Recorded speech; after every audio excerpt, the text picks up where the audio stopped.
Kwa mujibu wa riwaya za Kiislamu, Nuhu alipomaliza kujenga safina na baada ya kushindwa kuvumilia zaidi madhambi ya watu wake, alipeleka malalamiko kwa Mungu, na ni baada ya kukata tamaa na kazi yake, Nuhu alimwambia Mungu, Mola wangu, hakika wao wameniasi mimi na wakafuata ambavyo haviwaongezei chochote duniani wala akhera isipokuwa hasara tu, na wananifanyia vitimbi vikubwa, na wakasema msiwaache miungu yenu, na wala msiwaache Wadda wala Suwara wala Yahutha wala Nasra. Yote haya ni majina ya wanazuoni waliopita ambao sasa ndio wamewafanya miungu yao. Sasa Mungu alimpelekea wahi Nuhu kwa kumwambia, ewe Nuhu, hakuna atakayekuamini tena miongoni mwa watu hao. Sasa usijali kitakachokuja baadaye. Basi Mungu anasema katika Qur'ani tukufu, na tukaifungua mifereji yenye kububujika maji mengi mno kutoka mbinguni, na ardhi tukaichana ikawa ni mito.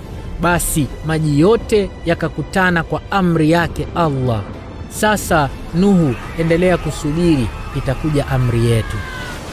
Iko hadithi iliyopokelewa na Ibn Abbas. Ibn Abbas anasema kuwa siku moja Nabii Isa mwana wa Maryam akiwa na wanafunzi wake wakamuuliza ya kwamba, tupe habari za Nuhu na safina yake, ilikuwaje kisa chake?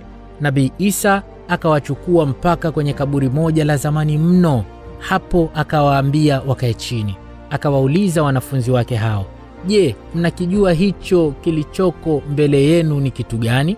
Wanafunzi wale wakasema kuwa hawajui. Nabii Isa akawaambia, huu ni unyayo wa Ham ibn Nuh. Watoto maarufu wa Nabii Nuhu ni watatu, nao ni Sam, Ham na Yafi. Nabii Isa akaendelea kwa kusema, sasa tunataka kumtoa kwenye kaburi hili kwa kuwa alikuwemo kwenye jahazi, yaani safina ya Nuhu. Tumfufue toka kaburini ili atupe habari kuhusu jahazi lile.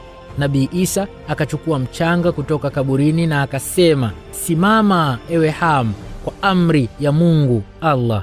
Kwa uwezo wake Allah, mtoto wa Nuhu aitwaye Ham akafufuka kutoka kaburini, akasimama hali ya kuwa anajikung'uta mchanga na akionekana kuwa ni mtu mzima sana. Akaulizwa, hivi ndivyo ulivyokufa? Yaani ya kwamba ulikufa ukiwa mzee kiasi hiki? Ham akajibu, hapana, lakini nilipopata uhai tena nilihisi kuwa sasa kiama kimefika na nimepata uzee huu kwa sababu ya kuhisi ni siku hiyo ya kiama imefika, siku ambayo ni nzito mno. Anaposema amepata utu uzima, huu uzee anamaanisha amezeeka ghafla kwa mfadhaiko wa kujua kiama kimefika, na kiama habari zake ni nzito za kutisha. Isa mwana wa Maryam na wafuasi wake wakaanza kumuuliza maswali, tupe habari kuhusu safina ya Nuhu. Ham akawajibu, jahazi lilikuwa na ghorofa 3.